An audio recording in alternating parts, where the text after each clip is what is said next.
Pant சட்டையே துவைச்சு போட்டு நாளைக்கு ஒரு ஃபங்க்ஷனுக்கு போட்டு போகணும். எனக்கு ஒரு உண்மை தெரிஞ்சாகணும். என்ன? இந்த பொண்ணுங்களே இல்லைன்னா யாருக்கிட்ட இந்த துணியெல்லாம் துவைக்க கொடுப்பீங்க? பொண்ணுங்களே இல்லைன்னா நாங்க ட்ரெஸ் போடுறோம். அப்படியே காத்தோட்டமா சுத்த மாட்டோம். பாரு, நான் கட்டின்னு வந்ததும் சரியில்லை, அது பெத்ததும் சரியில்லை. எப்படி ஆடி எனக்கு இது பேர் பைத்தியக்கார குடும்பமா இருக்கும் போலகுது எங்க குடும்பம். என்ன ஒரே யோசனையா இருக்கிற போல. இல்ல, உன் பிறந்த நாள் வரப்போகுது, ஒரு 5 பவுன் செயின் வாங்கலாமான்னு யோசிச்சுட்டு இருக்கிறேன். காசு என்ன பண்ணுவ? யோசிக்கிறதுக்கு எது காசு? ஏங்க, நான் இல்லாதப்ப வேலைக்காரி சுந்தரி ஏதாவது பண்ணீங்களா? நான் எதுவும் பண்ணல. ஏன் அப்படி கேக்குற?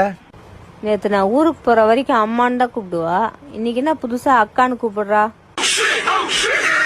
தம்பி, வீடியோ போடுறது நீ தானே?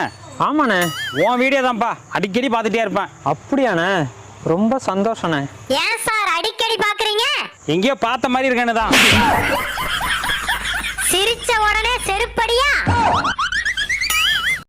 உங்களை நான் என்னன்னு கூப்பிடுறது? என்னடி புதுசா இருக்குது? என்னைக்காவது இத்தனோன்னு அடிச்சுட்டு வந்தோம்னா குடிகாரன்னு கூப்பிடுற? வேலைக்கு போறேன்னு ஒரு நாளைக்கு படுத்துக்கிட்டாக்க தெண்டச்சோறுன்னு கூப்பிடுற?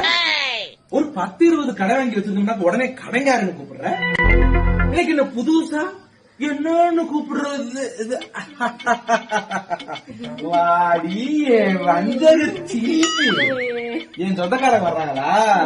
அப்ப ஆரம்பிக்க வேண்டியதானே? மாமா, அத்தா, மச்சான், ஏங்க வாங்க.